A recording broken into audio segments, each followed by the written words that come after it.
live in a world that never stops talking, never stops vibrating, never stops demanding attention.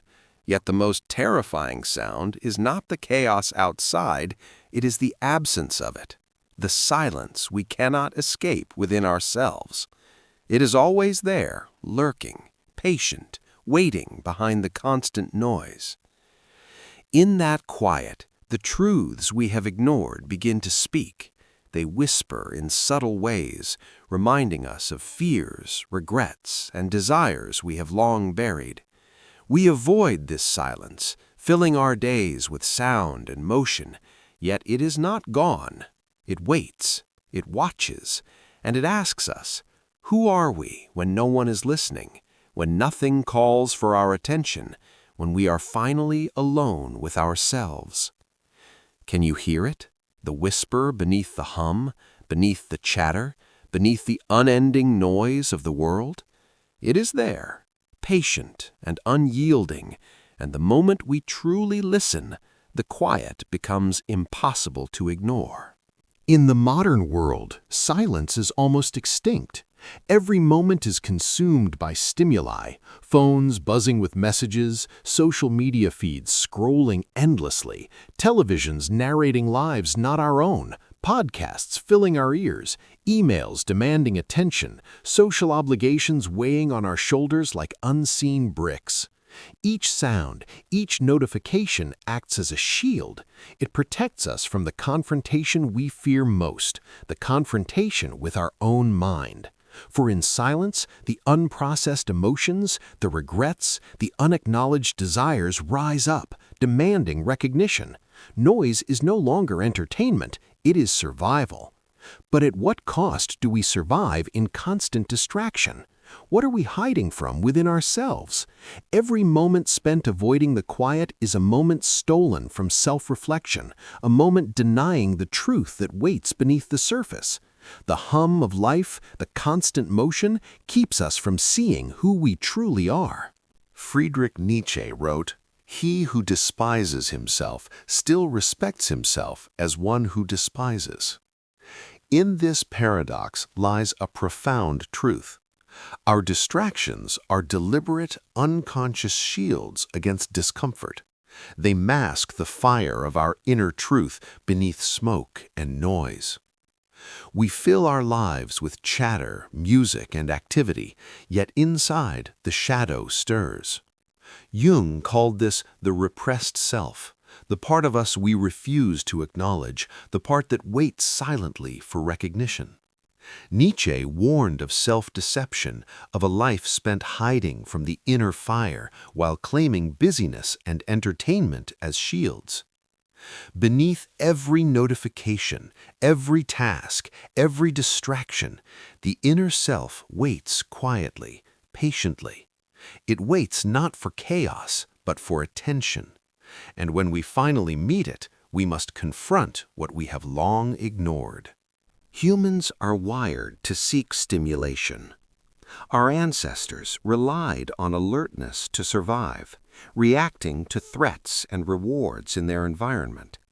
Boredom or stillness was dangerous. Today, this ancient wiring manifests in the discomfort we feel in silence. Silence exposes what we often avoid: fears, anxieties, unresolved emotions. It reveals the void within us.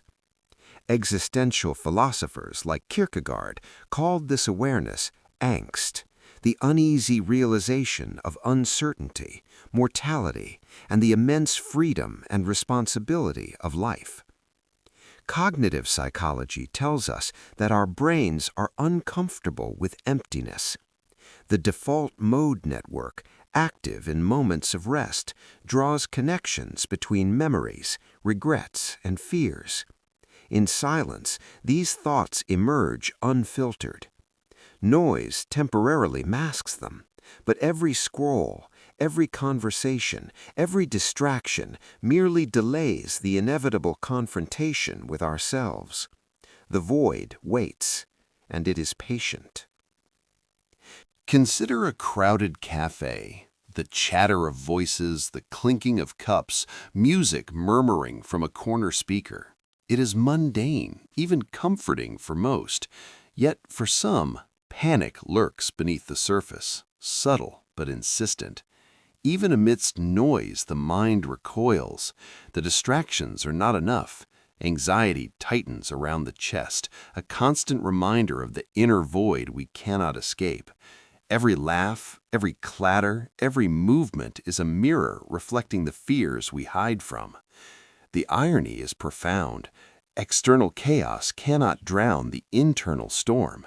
Even in the middle of life, our minds are not at peace. The fear we feel is not of the world, it is the fear of ourselves, the silent, unacknowledged self we refuse to meet. Late at night, a young woman sits on her bed, her phone screen casting a soft blue glow across her face. She scrolls endlessly through stories, images, lives not her own, a carousel spinning without end. Each post is a distraction, a balm against the gnawing emptiness she refuses to face. She scrolls because stopping would force confrontation. Without the noise, thoughts crowd in, unresolved conflicts, unfulfilled dreams, the ache of isolation. Every swipe, every tap, every story comforts and isolates at the same time. The noise does not heal, it magnifies the tension. It sharpens the awareness of what has been avoided, revealing the persistent truth. The self we try to escape will always be waiting, patient in the silence we fear to face. Ask yourself, are distractions shields or cages? How much of our daily life exists not for engagement, but for avoidance? What might emerge if we allowed ourselves to sit in silence, fully present, without seeking escape? If we listened truly to the quiet within, what truths would we uncover? These are not simple questions. They pierce the illusion of comfort we've built around ourselves. They reveal a startling reality. The fear we run from is not the world. It is the self we have not dared to meet, the shadow we have long avoided, quietly waiting for recognition. To understand why silence is unbearable, we must peer deeper into the mind. What is it about stillness that triggers fear? Why does the shadow stir when we are alone with our thoughts? The answers lie in the architecture of consciousness, in the psychological mechanisms that make silence feel like both threat and revelation. The journey ahead will take us inward, into the subtle corridors of the mind, where shadows of our fears and desires reside. And in that quiet, we will confront the truth of who we are when all noise falls away.